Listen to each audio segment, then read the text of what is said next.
Bueno, cuesta creer ciertas cosas, ¿no? Como creer que en estos tiempos de coronavirus, de angustia, de limitaciones, el excomandante de las Fuerzas Militares de Colombia, el general Mejía, celebró por todo lo alto el matrimonio de su hija, a lo que tendría el más perfecto derecho. ¿Quién se lo va a quitar en momentos de normalidad, en momentos de tranquilidad? ¿Eso será posible? ¿Eso Pero será verdad?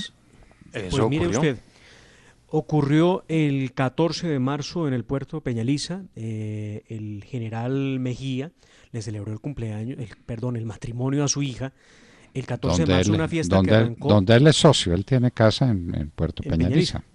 Sí, Ahí, Bueno, pues Girardot. le Sí, señor. arrancó el pachangón, como dirían los expertos en fiesta, a las 4:30 de la tarde del día sábado en una recepción despampanante y duró hasta horas de la mañana, casi mediodía del día domingo, no en puede el ser. campo de práctica de golf del club, donde los invitados, en su mayoría gente muy joven, tenía por consigna lo siguiente: que el fin del mundo nos pille bailando. Bueno, Menuda era irresponsabilidad. una consigna bastante estúpida, pero nos referimos es que esas reuniones de mucha gente no estaban permitidas. Es que el coronavirus ya era para entonces una realidad y uno tiene que dar ejemplo y tiene que recibir ejemplo.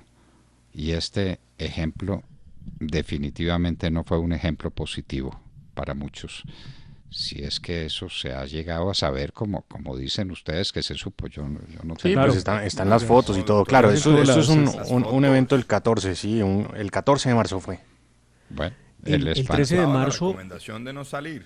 sí señor, el 13 de marzo, como dice Santiago, Claro. Es que ya teníamos las recomendaciones, ya teníamos la alarma en el mundo, ya teníamos miles de muertos en todas partes, ya el teníamos. 13 de marzo ya había alerta amarilla en Bogotá y el Ministerio de Salud había confirmado los primeros 4 casos de coronavirus en el país.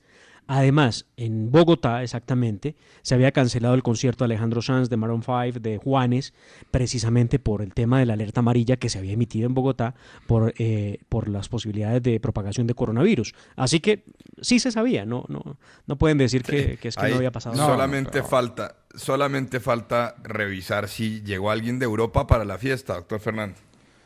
Pero Eso, pues, bueno, pero de o Australia por dónde, sí. o por dónde vino el embajador Pero desde Australia, sí. por eso, Sí, de Australia vino el embajador y obviamente debió venir con su señora esposa y con su familia, con la familia que tenga en Australia si tiene alguna, pero él llegó de Australia y no creo que se sometiera a un A cuarentena. A los aislamiento 14 días. a los 14 de días de aislamiento. confinamiento y en Australia el coronavirus ha sido muy duro, muy duro. ¿Y por qué ruta llegó? Pues imagínense la ruta que quieran. De Australia a Bogotá tiene que pasar por sitios eminentemente contaminados. No, esto, bueno, cuesta, cuesta trabajo entenderlo. Cuesta trabajo entenderlo. Todo depende del comportamiento de la gente. Uno dice, qué gente tan absurda la que está saliendo a la calle, la que está saliendo a protestar o a hacer nada o porque está aburrida entre la casa.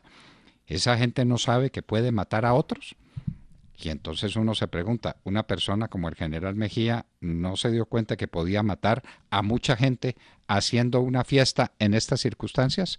Fiesta que por supuesto era bailable, pues Sí, de Mar lo besos, dice. abrazos Bueno, fiestón. entonces esas parejas estaban expuestas a un contagio evidente y contagio que puede ser mortal. Claro, 150 invitados en total participaron del fiestón. Bueno, ahora estábamos hablando del derecho que se tiene que acomodar a las circunstancias de la vida y a mí por eso no me cabe en la cabeza que se esté discutiendo si puede o no puede reunirse el Congreso por vía o virtualmente o por vía digital. ¿Qué será lo correcto decir? Existiendo los mecanismos. Hablábamos hace poco con el presidente de Telefónica en Colombia de Movistar y nos decía las maravillas que han sido porque la vida ha sido posible gracias a que tenemos estos avances. Entonces, ¿cómo no es posible hacer una reunión del Congreso? Un país que se niega a adaptarse y avanzar en la tecnología digital, increíble. Cuando todo el No, sector privado se pero ha además en movilizado, esta se han hecho crisis, ingentes esfuerzos, claro, además en la crisis, es que no entienden la dimensión de la crisis y increíble también ver congresistas haciendo el llamado a que se reúnan en el mismísimo Congreso de la República de manera presencial y física. Pero saben que es Ese- un clima extraño porque está muy dividido. Es increíble cuántas ideas han salido de ciertos sectores de políticos en el Congreso de la República para poder reanudar las sesiones. La última, y esa sí es una excusa válida, digámoslo entre comillas, es esperar a que la Corte Constitucional declare la constitucionalidad del decreto expedido por el presidente donde faculta la reunión virtual del Congreso de la República y otros órganos colegiados en el país. Entonces, esperemos Esa a que la Corte lo diga. reunión en una corte sensata y en una corte instruida, ¿cuánto debió tardar? Póngale entre el saludo, la despedida, el análisis de esto y aquello, ¿2 horas? Hombre, ¿Será, mucho. será? 20 minutos, 20 minutos. Bueno, doctor Londoño. dos horas, pero extendiendo la discusión. Pero doctor Fernando. déjeme ser generoso. 2 horas. Y llevamos en esto ¿cuánto tiempo? Y están meditando. Estos juristas epónimos están meditando a ver si estamos o no estamos en situación de anormalidad. Pues están Es meditando que desde el viernes y no han terminado de meditar. Pero además, estos juristas, doctor Fernando, de la Corte Constitucional, se están reuniendo vía digital, con videollamada, están haciendo las sesiones.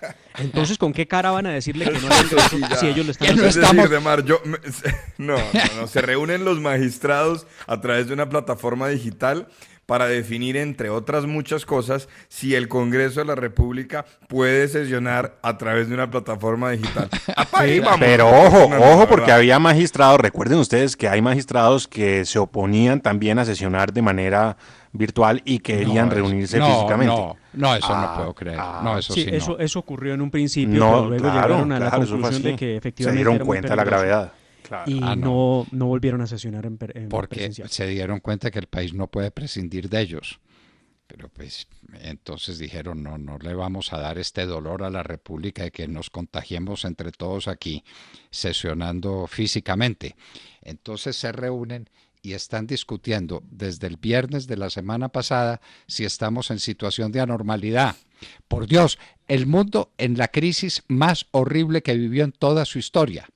Los Estados Unidos como el centro de la gran pandemia universal. Esto es la crisis total de las instituciones, del poder de los gobiernos. Es que no son capaces de más. Lo que pasa en Italia, lo que pasa en España, lo que está pasando en el mundo entero. Ahora en los Estados Unidos, lo de Guayaquil, los muertos tirados en la calle. La gente Los están tira incinerando en la calle, sí. los muertos a la calle y los queman en la calle. Y los magistrados de nuestra honorable Corte Constitucional están pensando si sí estábamos en un momento de crisis para que el presidente tuviera facultades extraordinarias. No, Hágame el favor. esto Hágame no. el favor. Sí, Y doctor hágame. Fernando, una pregunta que yo les hago a todos allá en la mesa y es la siguiente. Hombre, ¿será Aquí que en la están mesa, esto pensando que es se- una mesa, Santiago. Allá y acá, allá y acá y allá y en todos lados. que La nosotros- mesa es virtual sí, también. Porque nosotros sí hacemos uso de todas las plataformas, digamos. Pero a lo que voy es, ¿ustedes creen que están esperando a que se reforme la ley quinta o algún asunto? Porque lo cierto es que en emergencia ya se podría hacer. Pues vea que el decreto del presidente Duque no vale, porque el decreto es claro en decir que se permiten y que se deben buscar los mecanismos para que se pueda sesionar de manera virtual.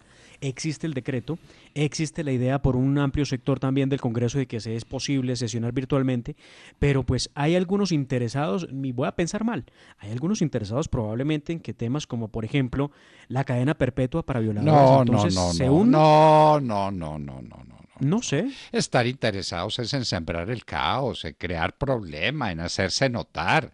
No, esto es una partida de estúpidos que saben muy bien lo que están haciendo. Brutos no son, son insensatos, que es otra cosa muy distinta. Pero Insensato. en efecto, el tema de la ley quinta, que para los oyentes que no conocen el mundillo legal de los congresistas, la ley quinta es el reglamento del Congreso, la ley quinta del 92. En efecto, el llamado que hicieron algunos parlamentarios al comienzo de esta tragedia que estamos viviendo fue precisamente para que el presidente de la República, en uso de sus facultades legales, modificara la ley quinta y pues de manera explícita dejara por escrito que se podían hacer las reuniones virtuales para zanjar cualquier duda que pudiera surgir después al respecto. Pero Lo ¿cuál que no es duda posible puede no es caber? necesario. ¿Cuál duda puede caber, por Dios? ¿Cuál duda puede caber? Miren, Los con la con- Constitución basta y sobra, doctor Fernando. Dice el artículo 140, el Congreso de la República tiene su sede en la capital de la República. Vean, las cámaras podrán, por acuerdo entre ellas, trasladar su sede a otro lugar y en caso de perturbación del orden público podrán reunirse en el sitio que designe el presidente del Senado. Si ese sitio es la casa de cada uno de los congresistas porque no pueden volar, recuerden ustedes que el cielo es cerrado, Bien pueda. entonces pues se puede, se permite. Pero pues obviamente de nada vale el decreto, el presidente lo pudo haber expedido el 28 y ahí se van a tomar el tiempo que sea necesario para no cesárea. Mientras tanto no pensamos en las cosas esenciales, porque entonces el tema es si los congresistas pueden sesionar virtualmente y el empleo de la gente, el trabajo de la gente. ¿Qué vamos a hacer con las empresas que no tienen dinero para pagar las nóminas? Y no es que van a cerrar y para que el ministro de Trabajo les dé un grito y les diga, no les autorice a que cierren. Bueno, ¿y qué hago pues si no puedo girar la nómina? Bueno, eso Nóminas va. nóminas que se giraron ayer y antier, fin de mes, algunas hoy, y que algunas empresas lo lograron, otras no han podido tener la liquidez para girar las nóminas, y muchas de las que lo lograron, quizá en la próxima quincena, en 15 días, no lograrán cumplir con sus Por obligaciones con eso, sus empleados. esos son los temas en los que hay que pensar. A la gente hay que mantenerla con su nómina porque hay que mantenerla viva. Hay que mantener, es que no se le olvide, porque nos estábamos asombrando esta mañana del crecimiento del desempleo y de la informalidad, que llega al 47% y el desempleo está en más del 12%. Cifras aterradoras. Pero es que un 53% del trabajo en Colombia es formal, tiene contrato de trabajo. A esa gente, ¿cómo se la deja sin pagarle sin nómina? O redúzcale, le dejo del 53, bájelo al 10% o al 15%. ¿Qué tal? El 15% del trabajo formal de Colombia sin pago de nómina. Lo que eso representa como problema social. Y Y, doctor Esos son, Fernando, es mucho más. Es mucho más porque recuerde usted que se asume como formal aquel que está cotizando a la seguridad social de manera independiente. Entonces yo puedo estar en un asunto de prestación de servicios o yo puedo estar cotizando pues porque soy una persona responsable y vivo el día a día y a lo mejor no registro en las cifras de informalidad, pero vivo también del día a día. El tema es mucho más grave, pero mucho más grave de estas cifras que nosotros venimos anotando. claro, es que por todas partes surgen conflictos. Miren el conflicto con los inquilinos que no pueden ser desalojados. Y No, la gente dice, ¿Qué sí, conflicto? pobrecitos, gravísimo. claro, pobrecitos, que los dejen ahí y que nadie los pueda desalojar, que fue la decisión que se tomó. ¿Y quién piensa en los dueños del apartamento o de la casa o de lo que sea, o del edificio que está arrendado? ¿Quién piensa en él? Claro, de aquellos que dependen de esa renta. Probablemente es la única renta que tienen y están esperando que le paguen la mensualidad para hacer el mercado, para vivir. Miren, conozco casos, doctor Fernando, donde se debe una cantidad de arriendo de varios meses, 5 o 6 meses sin que se pague el arriendo. Por ese motivo, antes de que se decretara la emergencia, pues había logrado un acuerdo para que la persona desalojara, se fuera, porque lo que está haciendo es consumiendo energía, consumiendo gas, consumiendo servicios públicos y no pagando ni siquiera el canon de arrendamiento. Cuando todo estaba listo para que por fin el dueño de la casa dijera, hombre, se fue este tipo que no me pagaba, sale esta medida del gobierno que es muy importante, pero que no pensó en los dueños de las casas y los apartamentos y entonces lo obliga a mantener al inquilino allí durante lo que dure la emergencia, más 2 meses después de pasada la emergencia. Lo que significa el peor de los Por mundos, eso, porque si usted vive del arriendo, ¿qué muy hace? bien. Bueno, y después empieza el juicio de lanzamiento o de desahucio, que decíamos los abogados en otro tiempo. Sí, sí. ¿Cuánto dura ese juicio? Ah, no. Se la dejo barata, pues, usted que está en el mundo cercano al mundo del litigio. Mínimo un año, mínimo un año. Bueno, mínimo un año. Bueno, pero si está bueno, por experiencia en baranda se lo digo. Sí, mínimo un año. Un año. Por allá. Sí. Por allá dice nuestro amigo lejano y cercano, que si bien le va, un año. Entonces, ¿de qué va a vivir el dueño de ese apartamento o de esa casa y que es todo el patrimonio que tiene durante todo ese tiempo? Claro, es que esto es una cadena en donde un eslabón se rompe y se rompe toda la cadena. El dueño de la casa o el apartamento los recibos por el consumo de energía o de lo que fuera que causó el inquilino. Y el predial cuando se lo cobren, porque el predial lo están aplazando, pero lo terminarán cobrando, por ejemplo, ¿no? No, y esto genera también pues situaciones como la de ayer, que fue muy preocupante en Bogotá, en la avenida Caracas con calle 22, en donde los... ¿Cómo se llama eso de mar? Bueno, no, sí, muchos venezolanos, pero quienes viven en piezas, ¿no? Quienes pagan una pieza por una noche, pues los inquilinos, sí, los que viven en piezas por noches. Sí. Eso es un arrendamiento. No, sí, pero es noche tras noche, ¿no? No importa, para hacer contrato de arrendamiento no necesita un tiempo indefinido de duración. Pues a estos los desalojaron ayer y tuvo que llegar el SMAT. Hágame el favor, ¿no? Una aglomeración inmensa de gente en la calle. 100 largas personas, sí. Sí.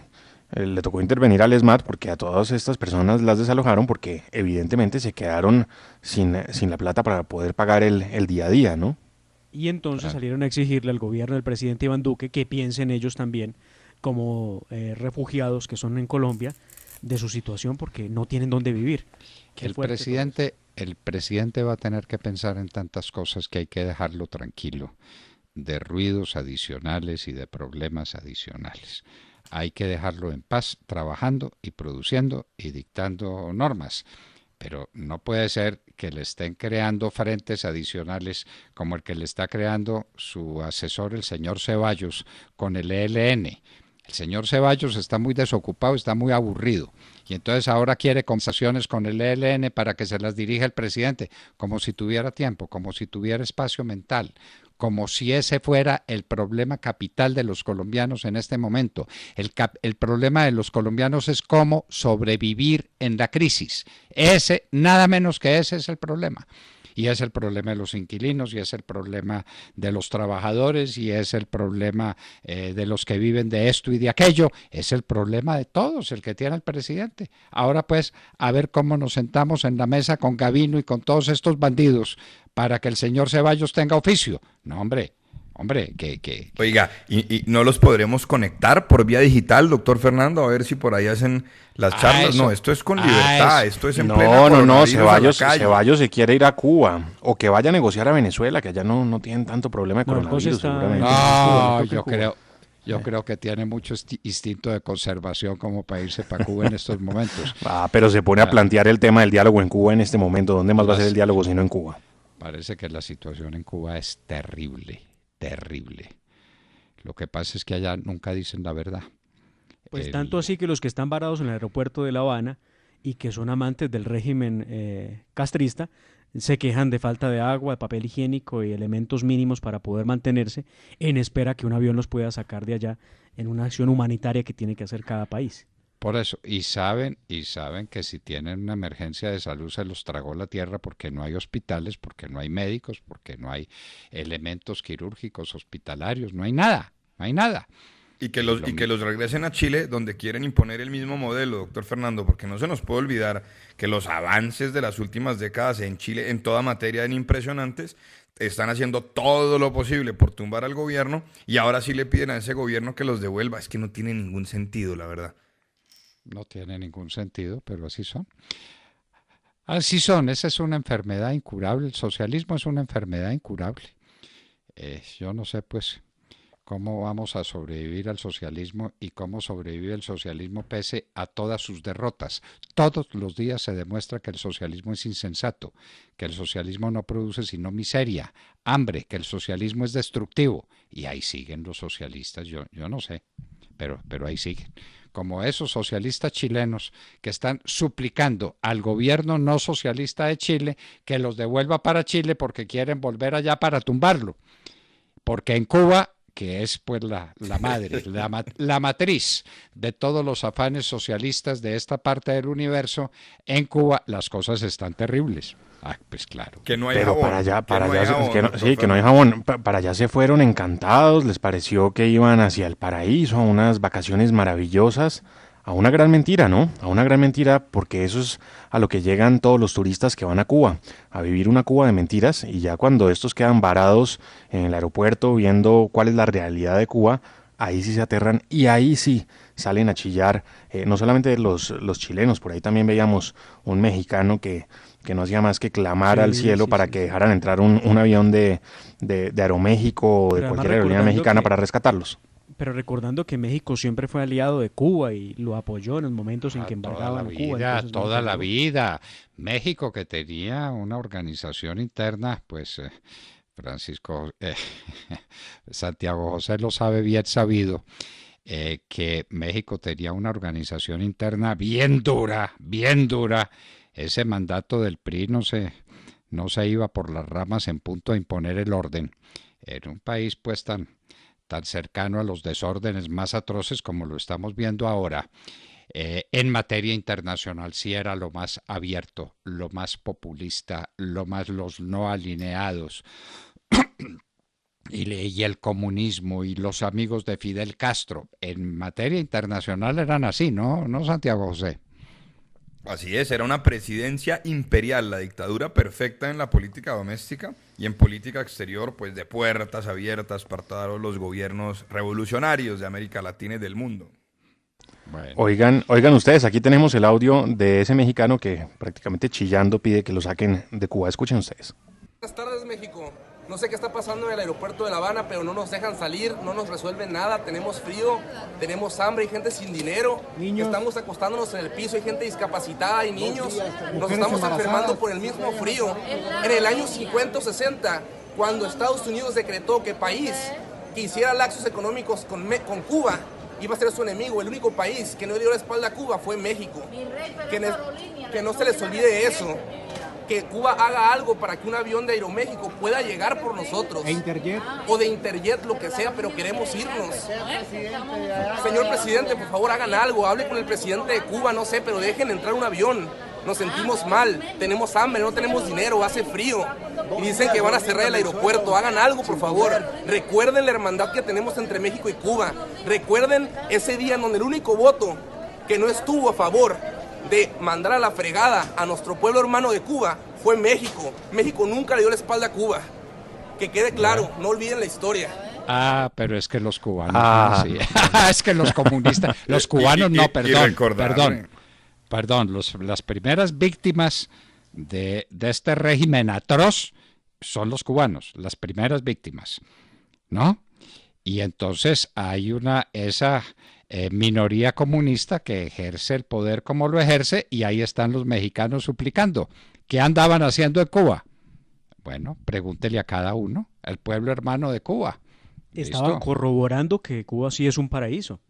Hasta que se les acabó Y la Mar, plata y les digo quedaron una varados. cosa, en México no han cerrado los aeropuertos, son los cubanos, es decir, aquí siguen llegando aviones todos los días.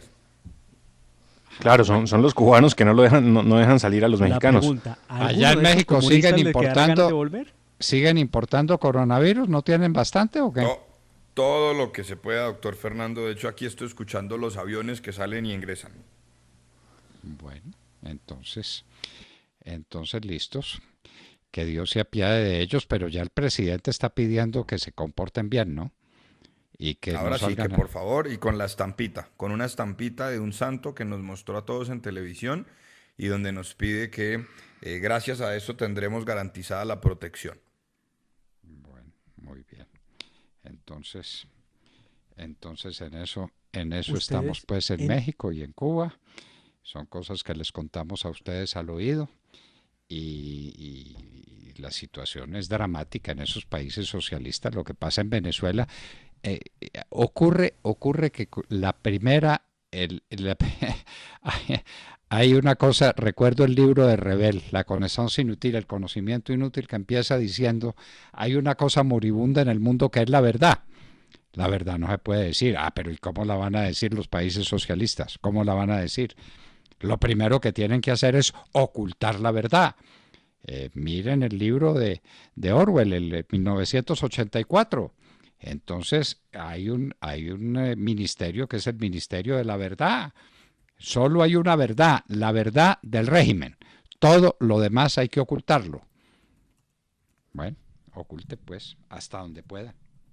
¿Ustedes entendieron qué significa haber pasado de la etapa de contención a la etapa de mitigación?